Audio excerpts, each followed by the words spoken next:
In effect from Sunday morning through Sunday evening for all of southeast Texas as well as central and southern Louisiana due to low relative humidity.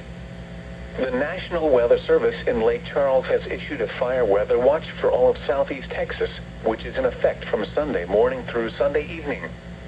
Affected area: Fire Weather Zone 180 Tyler, Fire Weather Zone 201 Hardin, Fire Weather Zone 259 Northern Jasper, Fire Weather Zone 260 Northern Newton, Fire Weather Zone 261 Southern Jasper, Fire Weather Zone 262 Southern Newton, Fire Weather Zone 515 Upper Jefferson, Fire Weather Zone 516 Northern Orange, Fire Weather Zone 615 Lower Jefferson, and Fire Weather Zone 616 Southern Orange.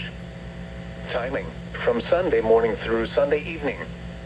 Winds, south 5 to 10 miles per hour.